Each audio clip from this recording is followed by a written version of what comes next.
దేవుని నామములో అందరికి వందనాలు. ఈరోజు దేవుని వాక్య సందేశం. మీ దేవుడైన యెహోవా మీ పక్షంగా యుద్ధం చేయువాడు. ద్వితీయోపదేశకాండం 3వ అధ్యాయము 22వ వచనం. మనం బైబిల్‌లో చాలా సందర్భాలను గనుక తీసుకున్నట్లయితే మన తరపున దేవుడే యుద్ధం చేసినట్లు, చాలామంది రాజుల తరపున దేవుడే యుద్ధం చేసినట్లు, ప్రజల తరపున దేవుడే యుద్ధం చేసినట్లు మనం చూస్తూ ఉంటాం.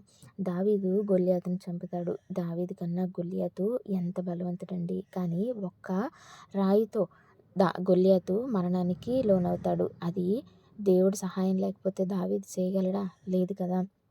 యుద్ధము యెహోవాదే అని చెప్పి దావీదు గొల్యాతును చంపడానికి వెళ్తాడు. గొల్యాతును ఎదుర్కోవడానికి వెళ్తాడు. అలాగే మోషే ఎర్ర సముద్రాన్ని పాయలుగా చీల్చి ఆరిన నేల మీద నడిచి వెళ్ళారు. ఒక మనిషికి ఇది సాధ్యమవుతుందా? దేవుడు చేస్తేనే కదా.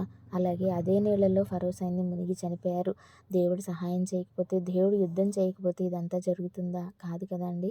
ఎరికో గోడలు కూలడం కావచ్చు, లేదా ఇంకా అనేకమైన సందర్భాలను కనుక మనం చూస్తే మానవ మాత్రులుగా మనం సాధ్యం కానిది ఎన్నో విషయాలు, ఎన్నో అద్భుతాలు అందులో మనం జరిగినట్టు చూస్తాం. మనకు అసాధ్యం, కానీ దేవునికి సమస్తం సాధ్యమే కదా. ఆయనే మనకి సహాయం చేయకపోతే, మన తరపున ఆయన యుద్ధం చేయకపోతే వీటన్నిటిలో విజయం సాధించలేకపోయి ఉండేవాళ్ళు. అలాగే మన జీవన పరిస్థితులు ఏదైనా కావచ్చు, ఇప్పుడు మీరు ఎదుర్కొంటున్న సమస్య ఏదైనా కావచ్చు, పరిస్థితి ఏదైనా కావచ్చు, మనకు అది అసాధ్యమే. మనం దాన్ని ఎదుర్కోవడం మన వల్ల కాని పని. కానీ దేవుని మీద ఆధారపడితే, దేవుని చేతులకి ఆ పరిస్థితిని అప్పగించినట్లయితే ఆయనే ఆ పరిస్థితుల మీద మనకు విజయాన్ని అనుగ్రహిస్తాడు. మించిన బలవంతుల చేతి నుండి తప్పించగలిగిన దేవుడు ఆయన ఒక్కడే. యుద్ధము యెహోవాదే అన్నాడు. మీరు ఊరక నిలుచుండి చూడుడి అని అనేక సందర్భాల్లో దేవుడు చెప్పడం వింటాం. అవన్నీ ఎప్పుడో జరిగిన వాటికి చెప్పినవి కాదు. ఎప్పుడో జరిగిన వాటికి, ఇప్పుడు జరుగుతున్న వాటికి. ఎందుకంటే నిన్న నేడు నిరంతరం ఏకరీతిగా ఉన్న దేవుడు. ఆయన మాట తప్పనివాడు. బైబిలు ఎప్పటి నుంచి ఎప్పటికైనా అది సత్యం. ప్రతి మాట, దానిలో ఉన్న ప్రతి మాట సత్యము, యథార్థము.